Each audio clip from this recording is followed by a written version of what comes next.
the new MyLowe's Pro Rewards American Express card, earn 3 points per dollar spent on Lowe's qualifying purchases for the first 6 months after card account opening. Plus, save 5% every day on eligible purchases at Lowe's and earn points on eligible purchases everywhere else Amex is accepted. Card members get more at Lowe's. Subject to credit approval. 5% can't be combined with any other offer. Exclusions and restrictions apply. Points subject to loyalty terms at Lowe's.com/terms and credit reward terms at Synchrony.com/MLPRA-terms. Visit Lowe's.com/business credit. Every team, every topic, everywhere. This is Believe. Welcome to Orioles on the Verge. This is Zach Spedden, joined as always by Bob Phelan and Nick Stevens. We're almost 2 months into the minor league season, and as we approach the 2-month mark, we're going to look at the players that are Rule 5 eligible after this season and figure out who is making a case to be protected on the Orioles 40-man roster. But first, this episode is brought to you by IQ Bar, our exclusive snack, hydration, and coffee sponsor. IQ Bar protein bars, IQ Mix hydration mixes, and IQ Joe mushroom coffees are delicious, low-sugar, brain and body fuel you need to win your day. IQ Bar's plant protein bars are the smarter snack choice with plenty of plant protein, tons of fiber, and no added sugar. IQ Mix is zero-sugar drink mix that hydrates with electrolytes, improves mood, and boosts clarity. IQ Joe is a mushroom coffee designed for mental clarity and packs 200 milligrams of natural caffeine. Plus, it comes in 4 different flavors that will totally transform your morning routine. With over 25,000 five-star reviews and counting, more people than ever are fueling their busy lifestyles with IQ Bars, brain and body boosting bars, hydration mixes, and mushroom coffees. Their ultimate sampler pack includes all 3. IQ Bars become part of my daily routine, whether starting my morning with an IQ Joe, grabbing an IQ Bar or IQ Mix to refuel or rehydrate after a hard workout. And right now, IQ Bar is offering our special podcast listeners 20% off all IQ Bar products, including the Ultimate Sampler Pack, plus free shipping. To get your 20% off, text MLB to 64,000. Text MLB to 64,000. That's MLB to 64,000. Message and data rates may apply. See terms for details. Now, to start off this episode, we actually have to go back to December. Nick wrote a really good piece at our Substack, OriolesOnTheVerge.substack.com, foreshadowing something that has proven to be true so far, which is that the pending Rule 5 class of players was going to cause a lot of chaos in the Orioles farm system.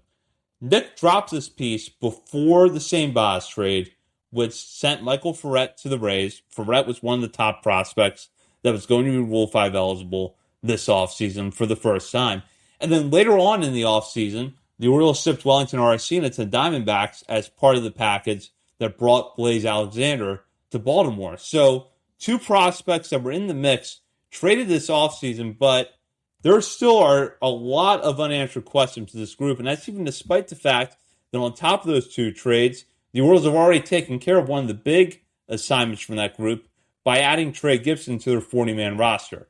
And as we're going to break down tonight, not only are there a lot of players who have interesting profiles, they're going to be Rule 5 eligible for the first time this offseason, but you have players that are going to be Rule 5 eligible again this offseason that are making really strong cases for protection, such as Creed Willems at AAA Norfolk, who's putting up great numbers, and Yaki Rivera, a guy that we've really been shouting out over the last few weeks that has some AAA innings this year, putting up excellent numbers for the bulk of the season down at Chesapeake's bullpen. So, Nick, I want to start with you here because it was your article that really got this conversation started back in December. We knew that this was going to be a really challenging group for the Orioles to try to figure out. And while some players, for whatever reason, might have risen or fallen in this conversation, you still have a lot of prospects to sort through right now if you're the Orioles and you're looking at this group as we gear up for the offseason, even though we're still less than halfway through the regular season. Yeah, and even Yeber Cartaya, another guy who's going to be Rule 5 eligible again and might be making a name for himself and throwing his name into the conversation. But yeah, they have cleared out a little bit, but I mean, we can talk through some of these guys, but I'm looking at it and I think it's May 25th. We got a long season to go. We got the deadline. We got the draft. We've got impending potential lockout, which could hit. There you go. Point there in the chat. Will Rule 5 be complicated by potential labor negotiations? In preparation for this episode tonight, I was thinking about that as well. I believe it would start December 1st. If there is a lockout, it would start December 1st. Rule 5 draft usually isn't until a couple of days later, like first week of December or so. But even if there's a new agreement, we don't know what changes could come about with a new agreement ahead of time. If there is a lockout, how is this going to impact all of this, the offseason, yada, yada. Craziness. We don't know. But just assuming it goes as scheduled, then there's still a lot of names to go through here. And like I can make a really solid case for like 8 guys, I think, right now, where we sit right now. You cannot protect 8 guys from this list. So you still got a lot of work to do. So yes, some of it is still going to figure itself out. Unfortunately, maybe due to some injuries or something else, or guys not going to continue to progress the way they are. Some guys may regress a little bit, but that's still a lot of names and guys who are in some tricky situations that even if the Orioles are sellers, I think at the deadline, hopefully they're not, but even if they are, they're still going to have to make some trades where like some prospect for prospect deals or something. They're going to have to move more of these guys, especially the ones that keep progressing as well as they have been through the first 2 months of the year.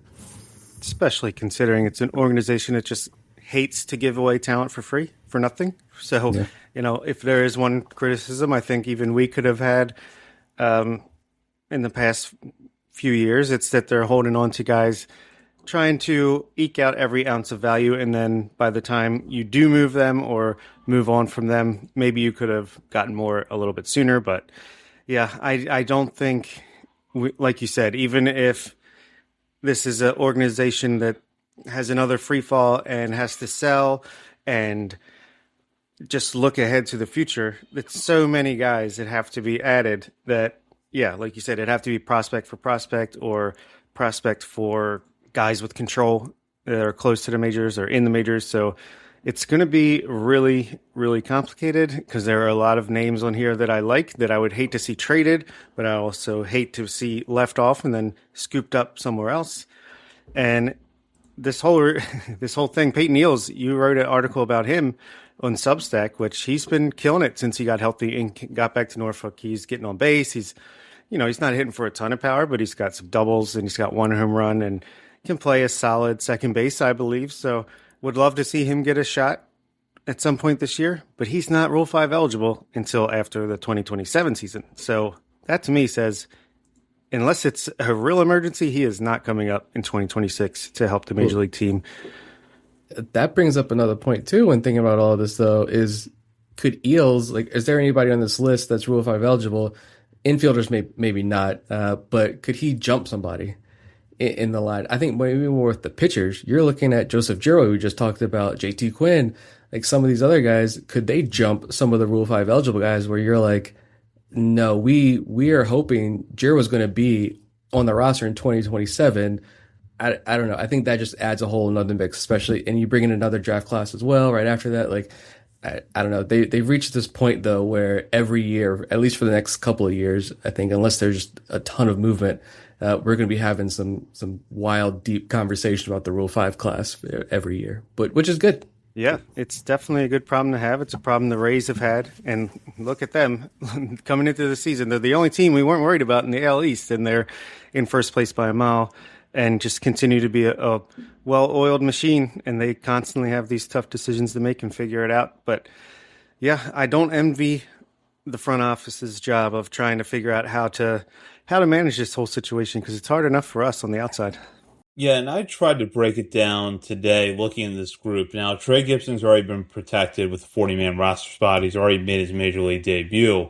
If you look at the group that is only going to be Rule 5 eligible for the first time this offseason that Nick had highlighted in that piece back in December, starting with position players, Aaron Estrada is at least staying the course. I'm sure that when we get to this offseason, he's going to be in the mix. Enrique Bradfield Jr. hurt right now. Maybe the Orioles can sneak him through, but we know the profile is pretty safe. When you get beyond that, among the first-time eligible position players, Tomas Sosa, there's been some high points this year, but I don't think he's showing enough of the hit tool to be protected. Same with Ellis Cuevas. Creed Willems, I think the Orioles are going to have to do a Billy Cook type of situation with him, where if they're not going to promote him before the season ends, they're not going to put him on the 40-man. They got to find a team at the trade deadline that's willing to give them something in return. There's probably another prospect that's a year or two away from Rule 5 eligibility, but Creed Willems right now is controlling what he can control at Norfolk and performing very well. I just don't know there's going to be the room for him. Now let's move on to the pitchers. Nestor Herman, yes. I think Nestor Herman is really close to making his big league debut. Levi Wells, as long as everything stays the way it is, should be there. Zach Fruit, unfortunately, injuries caught up to him. Jerron Watts-Brown, he's kind of a wild card for me. I don't know what to make of his situation. Blake Money, injuries are going to allow the Orioles to bury him. Kiefer Lord, I think the Orioles are going to effectively bury him this year, although he's had his moments so far. And then when you get to Pat Riley and Braxton Bragg, that's where it gets a little bit complicated because both of those guys have shown really good stuff when they've been healthy. And Bragg, I feel like in particular, is one of those pitchers that, because of how far he was moving up national lists before the injury last year and the fact that he's been able to stay in the general range of, say, the top 15, the top 20 prospects, that tells you that another organization probably would be willing to take a flyer on him. But for now, he's out with an injury. We don't know if we're going to see him this year. The same with Riley. So the Orioles do have a lot of complicated decisions to make on the pitching side, and that's before you even get into Yaki Rivera's status. And Rivera, who's going to be Rule 5 eligible again this offseason, putting up excellent numbers down in Double-A. He should be in Triple-A now, and honestly, if he holds the pace that he's keeping right now, should be in the big leagues before the season ends. Yeah, agree with Yaki for sure. As long as he keeps his end of the bargain up, I think he'll be needed at some point, get a tryout. Kiefer Lord is the most interesting case for me because if they try to just keep him at high A the rest of the season and hide him that way, it's not going to work. I think he's going to get taken Carter Baumler style and get thrown into someone's bullpen and be a really solid reliever right out of the gates because, man, his stuff is pretty nasty. I know his surface level numbers aren't fantastic as I'm looking it up. I should have already had that up. But when he was in low A Delmarva, he had a 3.98 ERA, but a 1.80 FIP, 2.76 xFIP, a ridiculous 38.2% strikeout rate to only a 9% walk rate. And yeah, in his 4 starts in high A, he hasn't really, he's been walking too many guys and he hasn't gotten deep into games, but a 5.54 ERA translates to a 3.25 FIP, 3.14 xFIP, striking out even more, 42.1% of batters. Don't need to talk about the walk rate there, but even with a very high walk rate, it's a 24.6% K to walk ratio. I think they might be better off fast-tracking him and trying to get him to finish the year in Double-A, or maybe even after he gets close to his innings limit in the first half, maybe trying to use him in the bullpen for the second half and fast track him that way because that arm is pretty darn special. And I think they're going to want to keep him in organization. Don't want another Carter Baumler situation because I don't think obviously he's been out for a long time, but I don't think he's going to have quite the roller coaster of an injury history as Carter Baumler did. So Kiefer Lord is the guy I'm keeping the closest eye on. Aaron Estrada, he's going to be safe. Enrique Bradfield Jr., he's going to be safe. Levi Wells, Nestor Herman, safe. Luis De Leon, safe. Again, that's already so many guys. But Braxton Bragg, if he comes back healthy, I don't see any reason or any way they can leave him off. And Jerron Watts-Brown, at the very minimum, could be a really solid reliever if they wanted to keep him on there. So, yeah, some of these guys are getting traded, no doubt about it, because a lot of them, even if you think you might be able to squeak them through, might be better off just getting the value you can for them instead of risking it. Kiefer Lord could also be a guy that maybe they do fast track him a little bit, or maybe they just you keep him on whatever path they have him on right now, and if he continues to grow and develop, like I mentioned earlier, he was even when he had those struggles in his first few high outings, he was still striking out a lot of guys. So I like that. That means the stuff is good. He's not wild and crazy. Yeah, I mean, the walk rate was a little bit high, but like when he was in the zone, he was super effective. The stuff was really good. It's just about adjusting. Remember, he's pitched 9 innings in his first 2-3 years of professional baseball. So, but could he be a guy where you say, let's continue to build him back up? He keeps progressing like he is. Is he a guy you look to move in a deal? Is he like a real sweetener in a package? Because the way I'm looking at it, I agree. I think if Aaron Estrada, who I've said for a while, I'd hate to see it, but I think he can make a lot of sense in a trade as well. Not a headlining piece, but that's a nice number 2 piece in a potential trade package. But let's just assume right now Estrada's safe. He doesn't get moved. Bradfield, yes. Sosa, like you said, no, I'm not protecting Sosa. Not protecting Ellis Cuevas. Leandro Arias, Braylon Tavera also in the mix, not protecting them. The rest is just down to pitchers. Nestor Herman, I do agree. I think he's close to being ready for the big leagues. I talked about this in the weekly recap episode. If you looked at least according to, I think it was Prospect Savant I looked up before I recorded that, they have expected numbers. I don't know.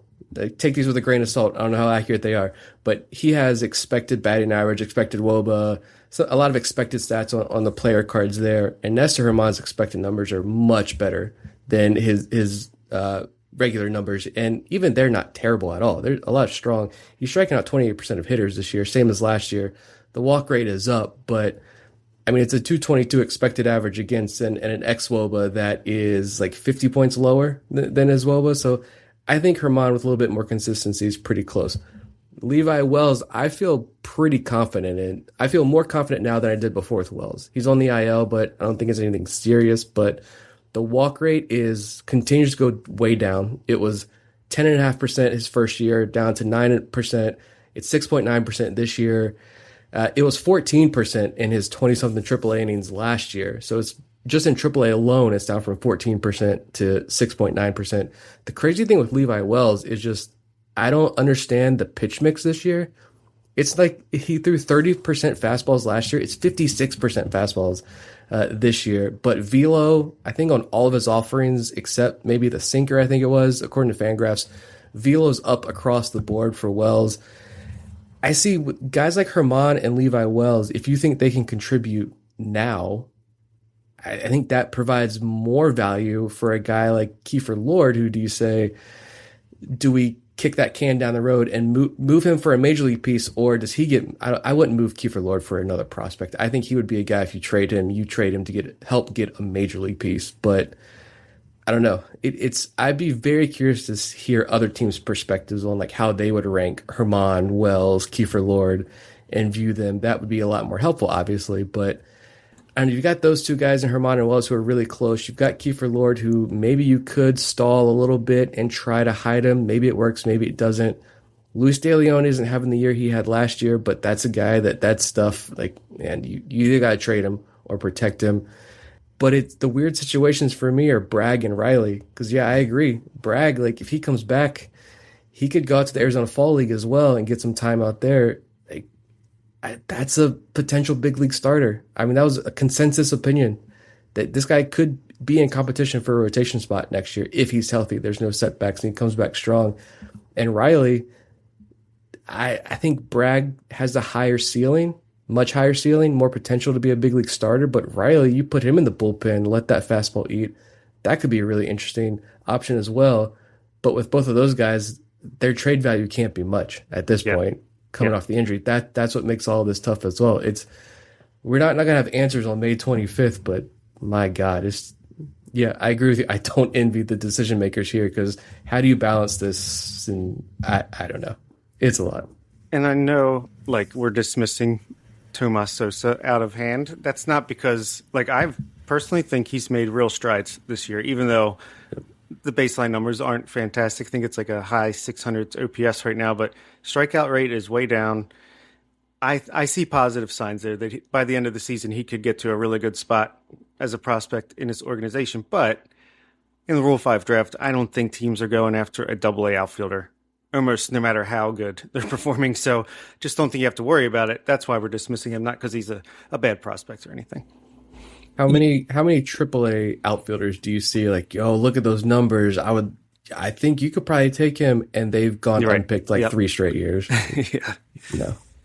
That's a good point. And with Sosa, I still think he's a really good prospect. And I look at his ups and downs so far at Chesapeake, and he has not really affected how I rank him on these lists. But I also know that if you're another team and you see those numbers at Double A, you've got to have real questions about the hit tool.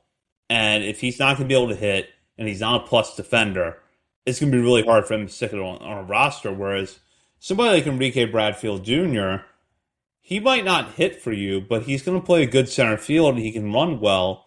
That's somebody you can comfortably slot in as your fourth or fifth outfielder. And I think that's what you've got to keep in mind in these Rule 5 discussions. Now, you might have both answered my question already, but I did want to bring this up, which is that does the fact that Carter Baumler was chosen last year in the Rule 5 draft by the Rangers, and not only that, but he's stuck in the major leagues, change the calculus for either of you how you view these prospects? Because we had a lot of discussions about Baumler leading up to the 40-man deadline last offseason, where it's like, okay, he was fantastic last year, but he's also missed a lot of time with injury. He still has 0 AAA innings in his career.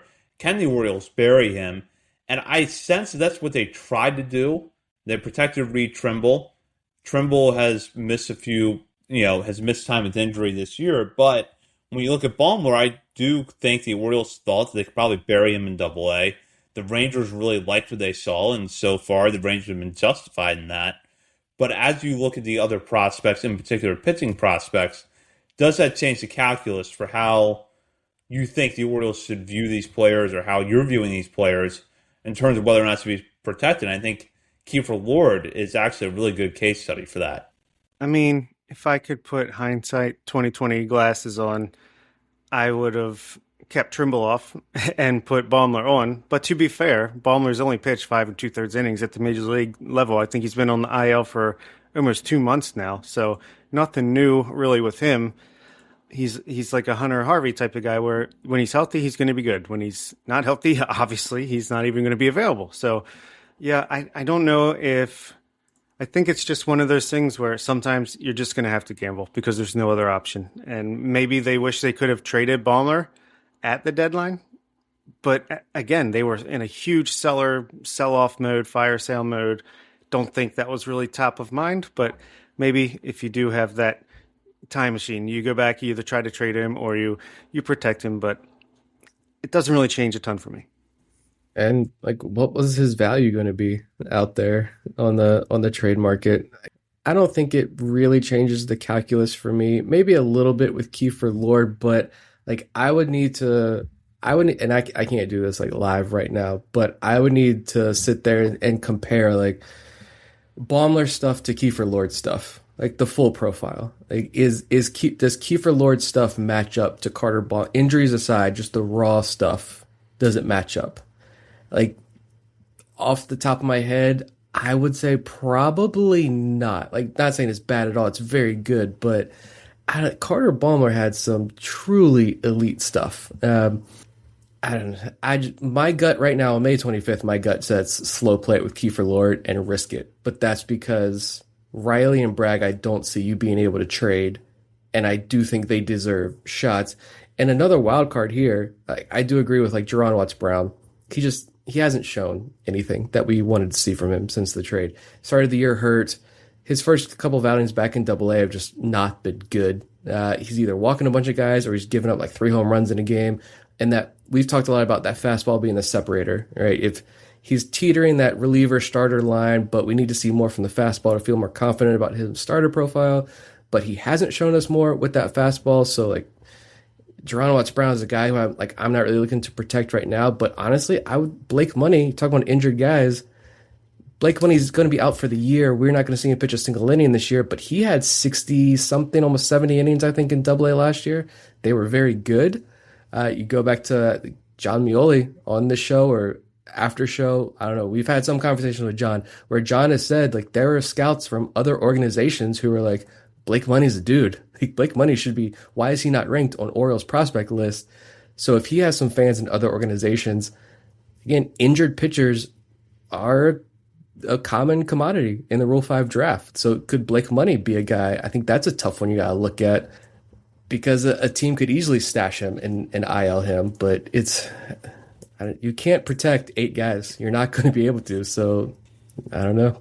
You're not, and that's a fair point about Money because he just had Tommy John surgery a few weeks ago. So you're looking at maybe mid-2027 before he's healthy again. Yep. So if you wanted to draft him in the Rule 5 draft, you could slow play it. I mean, think back to when the Orioles drafted Anthony Santander in 2017. He'd had an injury the year before. They kind of slow played that. That allowed them to option him to the minor leagues the following year. You could do that in theory with Blake Money, where you draft him, you kind of slow play him back, maybe you put him 60-day IL, you give him some rehab starts in AA or AAA, maybe you give him some time in the big leagues, and you put him back on the IL. I don't know what the exact trajectory would be, but the bottom line is there are ways that you can manipulate that if you really wanted to.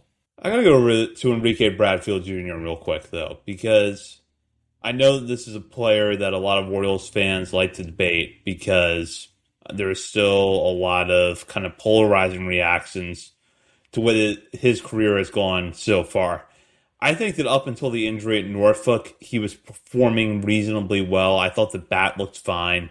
He was doing exactly what you'd want him to do on defense. One thing I did notice was that he wasn't attempting as many stolen bases early on as we've seen him in the past, and I don't know if that was on purpose or not, but the stolen base totals were a little slow out of the gate, but that wasn't because he slowed down at all. I think that was by design. Now, we know that if you protected Enrique Bradfield Jr. right now, you put him on the 40-man roster, he's probably not even overtaking Leody Taveras as the Orioles' starting center fielder. But that profile where he's got elite speed, elite defense in center field, is really, really safe for teams to take in the Rule 5 draft and stash a guy on the bench all year if they have to. So when you look at that with Bradfield, how do you assess his Rule 5 case? Oh, I think he's a lock to be protected. I don't think it's any question about it. I think, honestly, I think that the stolen base thing was their way of trying to keep him healthy because I think they wanted him to be available to them to bring up to the major leagues in the case of a Dylan Beavers oblique injury, and he wasn't available because he ran into a wall and hurt his hand anyway. It's unfortunate because I do think he would have at least been considered when Dylan Beavers went down because the defense has been lacking, obviously, and I think it would be an easy way to ease him in, not require him to be an everyday player. Anyway, I think there's still a good chance that he makes his major league debut before the season is over, as long as he gets back relatively soon and can get back on track to what he was doing. This team, this organization, they love him for good reason. He's going to provide a ton of value, even if he doesn't hit. And it seems like things are going in the right direction with the bat as well. So, yeah, it's an easy protect. If they protected Reed Trimble, there's absolutely no way they don't protect Enrique Bradfield Jr. Yeah, I agree. I think the stolen base thing was purely calculated, cold. We're not going to risk the hamstring injury earlier in the year. Everybody knows you can steal a base and just wreak complete havoc on the base path when you do get on base. You don't need to show us anymore right now. Wait till the weather warms up. But yeah, I mean, the bat was making progress before he went down to this injury. My thing right now is I agree. I think he's a lock by the end of the year. He's not a guy that I think you're going to move in a trade either. You could keep him. You drafted him for a purpose. You know what that purpose is. And I think we all see a path for him to contribute in the big leagues here in Baltimore and provide real value. My thing just present day right now is like, can we get an update on the injury? Like, I don't know if you guys know anything else, but I would like to know, is he close to returning? What's the status with was it a hand injury? Like, what's the status there with the hand injury? I would like to know that. Near term, immediate future, but would be nice. Yeah, it certainly would be, and we'll be keeping our eye on these players. And I suspect we're probably going to have this discussion again, maybe around the trade deadline, even afterwards, because as we profiled tonight, there's a lot of players that are in the mix that we're going to have to talk about. But we will now head into our final segment of the night. Last call brought to you by Checker Spot Brewing, located 1421 Ridgely Street. Checker Spot is not far from Memorial Park Academy Yards, making it the perfect place for a pre or post game drink. If you don't have tickets to the game, be sure to head into Checker Spot, to check out the action there. Plenty of good TVs, plenty of good food and drink as well. Plus, Checker Spot celebrating their 8th anniversary on June 13th. It's going to be an all-day event from 12 to 10 p.m. Be sure to check out Checker Spot's social media for more details on that. There's going to be live music and a whole lot of other things going on at Checker Spot. Now, we'll head into our final segment of the night, which is to check in on our minor league draft that we did with Connor Newcomb on his show, Locked On Orioles, before the season started. Now, for those of you that either have never listened to one of these episodes before or need a refresher, every year we will go on Connor's show and we'll have a 4-round snake draft where we get to draft prospects. And one of the rules is that players who have made their major league debuts are not eligible. So Samuel Basayo and Dylan Beavers this season, despite the fact that technically both of them were prospect eligible coming into the year, were not eligible for this draft. And Bob, Nick, and I, as well as Connor, will make our picks in the course of this draft. This year it was 7 rounds. And just to run down the results real quick before we give ourselves our early report cards. I had the first pick, and I had Trey Gibson as the 1-1, and then subsequent picks after that for me were Esteban Mejia, Jordan Sanchez, Creed Willems, Jerron Watts-Brown, Wilfred De La Cruz, and Brandon Butterworth. Nick had the second pick, Vahiva Aloy, at 1-2 for him, followed by Nestor Herman, Levi Wells, Boston Bateman, Joshua Lorenzo, Vance Honeycutt, and Cobb Hightower. Then it was Bob at third. Aaron Estrada was his first-round pick, followed by Ike Iris, Enrique Bradfield Jr., J.T. Quinn, Tyson Neighbors, Carson Dorsey, and Steven Martinez. Connor, who had the fourth pick, but also had back-to-back picks by virtue being on the end of the snake draft, Nate George, Luis De Leon, Joseph Giroux, Anthony Nunez. That was a pretty good pick there in the fourth round, Reed Trimble, Tomas Sosa, and Micah Asp. So far, I don't think there's a clear winner or a clear loser in our drafts, but how are you guys feeling? Feeling okay. I think I would give Connor the early lead here. I think just obviously Nate George is out with the illness. Hopefully everything's all right with you, Nate. Luis De Leon is not doing great, but still Luis De Leon. Joseph Giroux obviously is killing it. Anthony Nunez starts in the big leagues and is doing pretty well for a rookie that has only been pitching for 2 years. Trimble, Sosa, Ashman, levels of success, but also 2 of them have been hurt, and Sosa we talked about already. For me, Aaron Estrada got off to a cold start, but he's been great in the month of May, so I fully expect him to bounce back. Ike Irish is our number 1 prospect in the organization for good reason. Just talked about Enrique Bradfield Jr., what he brings to the table. JT Quinn is crushing it and making his 2025 draft debut here in 2026. And then we don't need to talk about the rest of my draft other than Steve Martinez showing signs of potential breakout in life. I went through it earlier today, and you guys tell me if my analysis is off here with some of this stuff. I'll say I love my pitching staff. Herman, Wells, we just talked about in the last episode. Both are trending in the right direction. The Bateman coming off 5.2 shutout innings in his last start, highlighted him early on as a guy that the early numbers were atrocious, but he was due for some big-time positive regression, and that started immediately, and he has taken off, looking better and better. That pitching staff's pretty elite right there. I like it. I will be fair, though, and I say I give the edge to Connor because of Anthony Nunez. Like, getting to the big leagues and immediately becoming a high-leverage arm, like, he's answered the call more often than not. Even with Luis De Leon lagging behind, I think Giroux kind of pushes him over the edge there. So I'll give Connor the edge on the pitching staff. The sleeper picks, I think we all made great picks. Mm-hmm. But we all have been hit with just unfortunate disasters so far, for the most part. But Zach with Brandon Butterworth, I think he's showing more power, lovely defense. I think he's becoming a true sleeper in this system.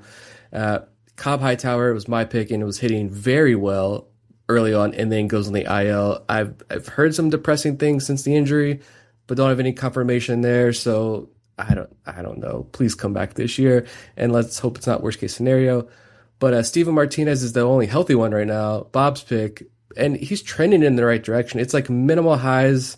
The lows are bad. The highs are really good. It's slow, steady, rocky growth, but it is growth. I'm not upset at all about his season. If we look back, but and then Micah Ashman was shoving in Chesapeake's bullpen, but he hits the IL. So three of us getting the IL bug. As far as the hitters go, I do give Bob the edge because you got Irish and Estrada at the top there. You got two guys. With all the injuries at this point, just having healthy bodies might win this for you. But, Connor's got Trimble, George, Sosa, all kind of struggling around the IL. Zach's got Creed Willems. I will grade Creed on a little curve because he's a catcher, but I don't even think he needs the curve because he's got a 114 WRC plus as a young catcher in AAA. It's fantastic. Wilfie De La Cruz starting to heat up a little bit. I went star in Scrubs, and Eloy is shining brightly. 10 home runs, a 136 WRC plus. Lorenzo can't get it going, and Vance Honeycutt he's hitting home runs, but still striking out half the time.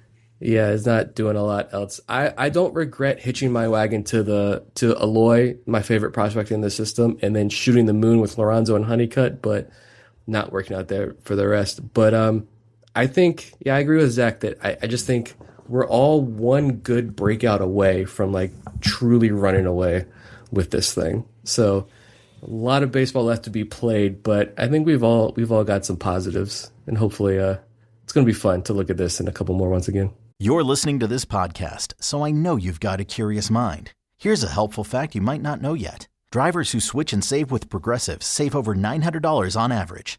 They make it super simple. Pop over to Progressive.com, answer some questions, and you'll get a quick quote with coverage options tailored to your choices. Plus, you'll see which discounts you may qualify for, like the online quote discount or savings for paying in full. In fact, 99% of Progressive Auto customers earn at least one discount. See if you could save when you switch to Progressive. You'll feel good about making a savvy choice. Visit Progressive.com and see if you can enjoy a little extra cash back. Progressive Casualty Insurance Company and Affiliates. National average 12-month savings of $946 by new customers surveyed who saved with Progressive between June 2024 and May 2025. Potential savings will vary. Yeah, so just for reference for our listeners, Connor usually will give us a draft order at least a day, maybe more, before we actually go on air and make our picks. So I knew that I had the first pick well in advance of us recording, and I was between Trey Gibson for my first pick, along with Luis De Leon and Nate George. When I consider those three players, I think I made the right choice. But if you had to go back to that 1-1, Vahiva Eloy probably would have been the best pick from a value standpoint. Brandon Butterworth, like Nick said, was hitting really well before the injury. And if I could have bookended my draft with Trey Gibson and a healthy Brandon Butterworth, that would feel really good. And hopefully we see Butterworth again soon, but there's been some mixed results in the middle there. So, like I said in the intro, I don't think anybody has lost this draft yet, but there's not a clear winner. I think Connor did do really well, though, getting Anthony Nunez where he did in the middle rounds. Yeah, that's a steal. He also got him in the F4 draft, which is, he's winning that draft too, if we want to talk about that at some point, but yeah. I'll say with the F4 draft, again, shot the moon. And Gunnar Henderson, for the love of God, can you do something? You're warming up, but I don't know if do you guys have that pulled up? I've got it pulled up right here, yeah. All right, so I went Kobe Mayo, and again, so the F4 draft was, we did oopsie, preseason oopsie projections, and then we draft Orioles players who we think could beat their projections, add up the four players, whoever has the most WAR wins. Stolen from Rates and Barrels. Thank you all for the idea, but it was a sweet idea. Connor had the right idea in going after micro edges, just adding up the micro edges. He went what? Rico Garcia, Nunez, Blaze Alexander, and Helsley. That's the smart strategy, and he's on pace to win this thing. I had Gunnar Henderson crossed off my list. I probably still have it over here. I'm pen and paper guy still. I'm old school. But when we went to Oopsie, their projections were a lot more aggressive on some guys. And I crossed off like 8 guys. I'm like, not drafting him. There's too much risk there. I had crossed Gunnar Henderson off, but I loved my Kobe Mayo pick. I loved getting Kyle Bradish with my second pick. I was feeling too good off the World Baseball Classic. I don't know the timeline if that was after the WBC or not, but He was after, yeah. so there you go. I was feeling too good about his WBC performance, the injury last year. I said Gunnar can beat the, was it 6.5 WAR projection, and then he just shits the bed the first 2 months of the year here.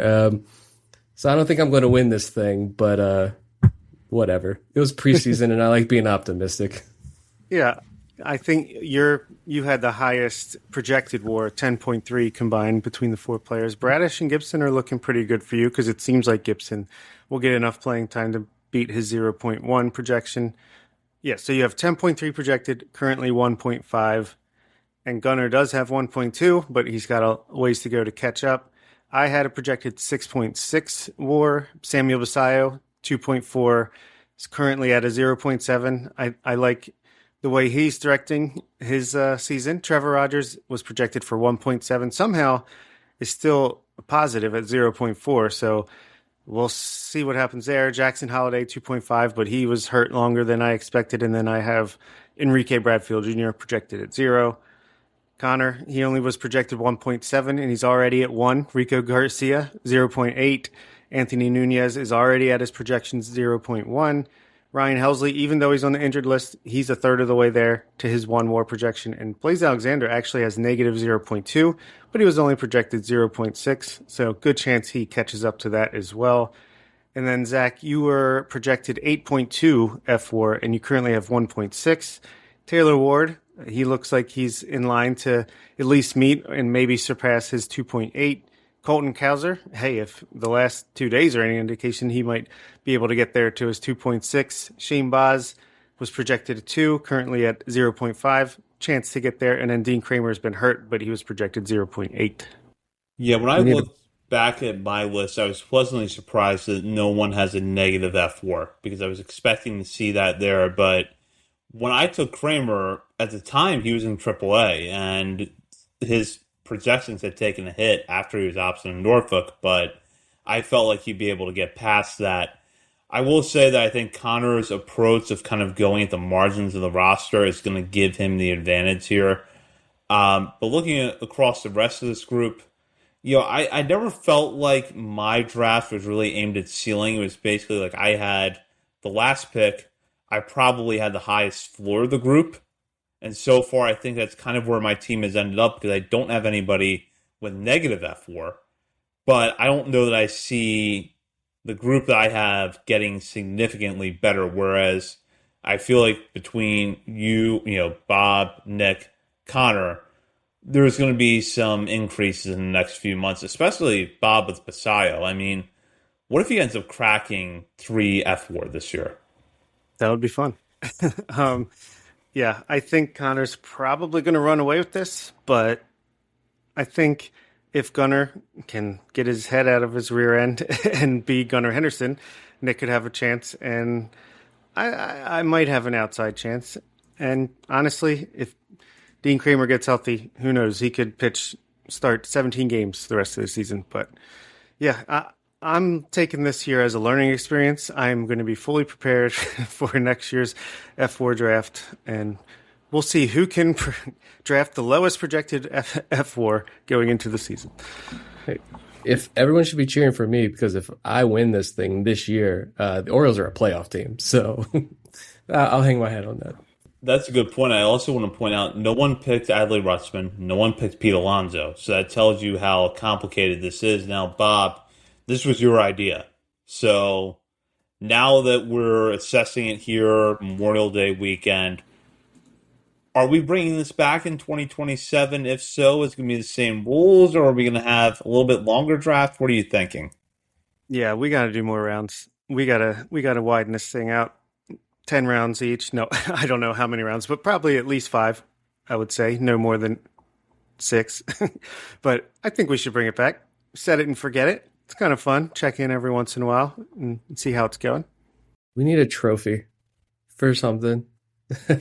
I knew I would. Does anyone have a what is it? The printer that you can actually print real stuff. 3D I've got that Gunnar Henderson bobblehead that we were going to do a giveaway with, and when he started the year out the way he did, I don't think doing a Gunnar Henderson bobblehead giveaway is very smart. Maybe we'll save that, but no, No, we need. I like that we checked back in though, because I feel like a lot of shows do cool stuff like this and they don't check back in, and they just forget about it. But I like this. We do so many contests like this. We need something that's Yes. like year to year, and that we just like rotate the trophy or rotate a fun prize. I know a couple of podcasts I listen to do like Uber Eats bets, since you don't want to do alcohol or gambling or anything, but do like Uber Eats bets, and then the person whatever you want for Uber Eats, we'll get it delivered to your house that night for dinner or something. We got to think of something. That's pretty cool. Or what about if this could be, I mean, I was going to say write down all the patrons on a piece of paper and put them in a hat, and we each pull one that represents us, but I'm sure there's a digital, easier, less demanding version of doing that, but some ideas out there. Yeah, it's a random name of wheels or a random wheel of names where it's like let's put all of our patrons on a wheel and see who wins, and then we have Winner multiple gets a prize. patrons with the same first name, so it's going to be really complicated to try to figure that one out. Hey, I'm down for the challenge. Yeah, we should set ourselves up for that. And with that, that does it for this week's show. We will be back next week. In the meantime, you check out our many social media channels, including Facebook, Instagram, Threads, X, TikTok, YouTube, Blue Sky, and Twitch. We are also over at Substack, OriolesOnTheVerge.substack.com. Nick has a really good piece up about Peyton Neals and the way that he's been hitting down in AAA Norfolk. So be sure to check that out, and we might have more coverage for you over there as well by the time you listen to this episode. And while you're browsing around the internet, be sure to head over to Patreon.com. Sign up to become a member today. It's $3, $5, or $10 levels. You can have access to bonus weekly coverage from Bob, Nick, and myself, as well as monthly updates to our top 50. And by the way, we were very close to our June top 50 update. So if you have not signed up yet, sign up now, get access to that, along with the weekly updates and access to Patreon exclusive channels within our Discord community, and join for as little as $3, $5, or $10 a month over at Patreon.com. So be sure to check that out. For Bob Phelan and Nick Stevens and Zach Spence, you've been listening to Orioles on the Verge, part of the Believe Podcast Network. I drive my bus in a busy city. That's why road safety is so important to me. I know that I must slow down and be extra careful when I make a wide turn. Buses need more room than cars. Everyone can help keep our roads safe. Next time you're driving, remember to give buses plenty of time and space to finish turning before driving ahead. Let's all plan to share the road safely. Learn how at www.sharetheroadsafely.gov. You're listening to this podcast, so I know you've got a curious mind. Here's a helpful fact you might not know yet. Drivers who switch and save with Progressive save over $900 on average. They make it super simple. Pop over to Progressive.com, answer some questions, and you'll get a quick quote with coverage options tailored to your choices. Plus, you'll see which discounts you may qualify for, like the online quote discount or savings for paying in full. In fact, 99% of Progressive Auto customers earn at least one discount. See if you could save when you switch to Progressive. You'll feel good about making a savvy choice. Visit Progressive.com and see if you can enjoy a little extra cash back. Progressive Casualty Insurance Company and Affiliates. National average 12-month savings of $946 by new customers surveyed who saved with Progressive between June 2024 and May 2025. Potential savings will vary. If you like the show, please take a moment to rate, review, and subscribe. It really does help the show to grow. Thank you for listening.